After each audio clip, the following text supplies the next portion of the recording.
Christy Fermin nagsalita na laban sa ginawang pagdemanda sa kanya ng mag-asawang Kiko Pangilinan at Sharon Cuneta. Alamin ang buong detalye.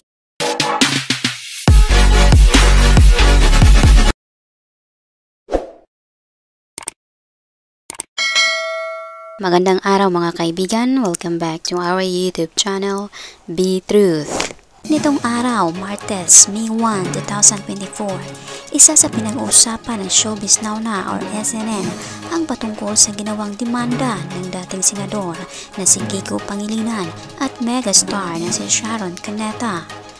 Ito ay pinangungunahan ng bitiranang kolumnista at online host na si Christy Fermin kasama sina Romel Chica at Wendell Alvarez.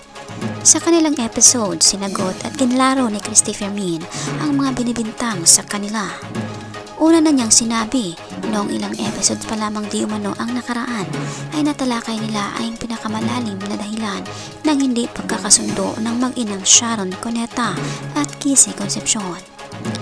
Subalit nang mapanood di umano ito ni Kissy Concepcion ay agad nag-reach out sa kanila sa pamamagitan ng kanilang common friend ng kanyang anak-anakan na si Chuck Gomez, na ayon kay Christy, tinawagan siya upang ipaalam na gusto siyang kausapin ni Kissy at ang sabi, nakiusap di umano na kung pwede itigil na ang pagtatalakay sa kanila dahil kung patuloy di umano itong pag-uusapan, marami di umano itong mga taong madadamay dito. Na ayon kay Christy, hindi na di umano kailangan magkita dahil madali naman di umano silang kausapin at yun lang din ang kanilang itinawid. Nang dahil dito, nagpaabot di umano si Kissy Concepcion ng pasasalamat kay Christy Fermin at kanila itong pinuri dahil hindi ito dinaan sa social media, ito ay kanyang idinaan sa private na paraan. Nagulantang di umano si Christy nang malaman niyang siya'y dinimanda ni na Sharon Cuneta. Hindi di umano niya alam kung saan ito nanggagaling o nagmumula dahil malapit di umano sa kanyang puso ito.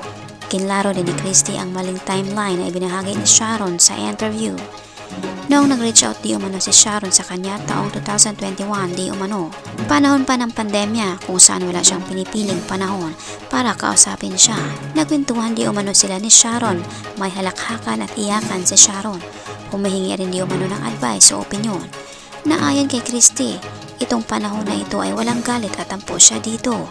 Ayon di umano sa pag-alala ni Christy, taong 2022 ay hindi na sila nag-uusap dahil panahon na rin ito ng presidential election kung saan tumakbo ang dating senador na si Kiko Pangilinan bilang pangalawang pangulo at hindi ito nagwagi.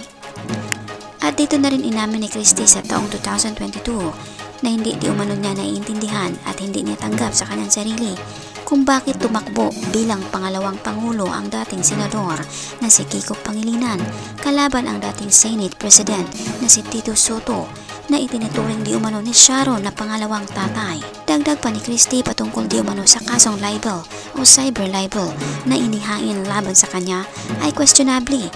Kailangan di umano kasi itong patunayan kung talagang may malis o galit sa isang tao at naniniwala siya na wala siyang malis o galit na ginawa dahil siya pa di umano ang sumusuporta sa movie ni Sharon.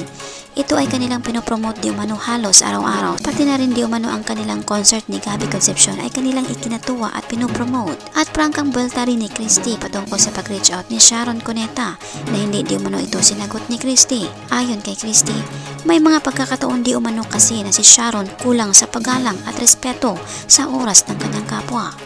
Na ayon kay Christy, kapag tumawag di umano si Sharon, kailangan mong kausapin. Kailangan di umanong makinig sa kanyang kwento at yan di umano ay hindi niya kayang maibigay sa kahit kanino dahil abalang-abala di umano siya sa kanyang ginagawang trabaho. May sinusulat pa siya ng ilang columns, may Christy Fermin pa di umano at may panayam paminsan sumisingit. Hindi di umano kaya ni Christy na makipag-usap ng napakahaba-haba. Kaya inamin niya na noong nag-reach out di umano si Sharon noong panahon na iyon ay kanya na itong sinadyang iwasan at ayaw na niya itong kausapin. Dahil kahit matulog at kumain lang di umano si Sharon ay okay lang di umano sa kanya dahil siya ay milyonarya o di kaya ay bilyonarya pa, kaya di umano niya makipag-usap maghapon. Samantalang siya isa lamang manggagawang Pilipino na abalang-abala sa trabaho at hindi na rin di umano siya kailangan pang mag-reach out dahil wala di umano siyang ginawang mali. Katunayan, tumutulong pa di umano ito sa pagpopromote ng kanilang movie. Pinanggit ni Christy na hindi pa niya alam kung saan nahantong ang kanilang legal na hakbang dahil mahaba pa di umano itong babiyahiin. Basta ang alam niya, wala siyang galit dito kay Sharon Cuneta na ayon sa kanya, pag may lihim di umano siyang galit sa isang tao ay ayaw niya itong pag-usapan dahil hindi di umano deserve ng kanyang panahon at pagmamahal. At ang huling buwelta ni Christy ang patungkol sa sinabi di umano ng dating senador na si Kiko Pangilinan na dahil di umano kay Christy pinagpipiestahan sila sa social media at binabas ito damay ang kanilang mga anak. Na ayon kay Christy, hindi sila dapat sisihin kung dinadampot ng iba ang kanilang sinasabi na ayon sa kanila, ibinahagi lamang kanilang opinyon. Wala rin di umano silang maibigay na source dahil mismo ang source di umano ay si Sharon Cuneta dahil sa kanyang pagpo-post ng cryptic post na hindi di umano maintindihan at hindi alam kung sino ang pinatatamaan at kahit ano-ano pang post. Hindi rin di umano masisisi ang mga reporters at vloggers dahil bilang public figure o artista, bawat galaw sa social media ay sinusundan. Kaya kung walang post, wala di umanong maibabalita. Mga kaibigan, anong may sasabi nyo dito? Ano man ang iyong opinion o komento? Welcome kayo dito. Maraming salamat po.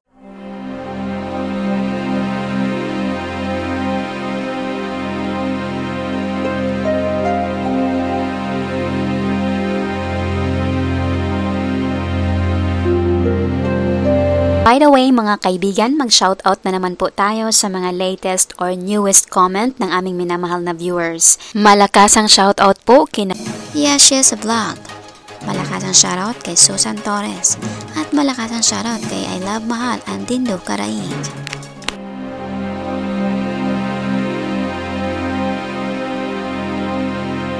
Malakasang palakpak po sa inyong lahat. Marami pong salamat sa inyong pagbibisita at pag-effort na rin na magkomento. Pasalamatan din po namin kayong lahat naming minamahal na viewers. Nag-comment man po kayo o hindi, na-appreciate po namin ang inyong pagbibisita. Taos puso po naming pinapasalamatan ang inyong ibinahaging oras upang mabisita ang aming munting channel. Saan man po kayo naroroon, mag-ingat po kayo lagi. Malakasang palakpak po sa inyong lahat. God bless us po at maraming salamat.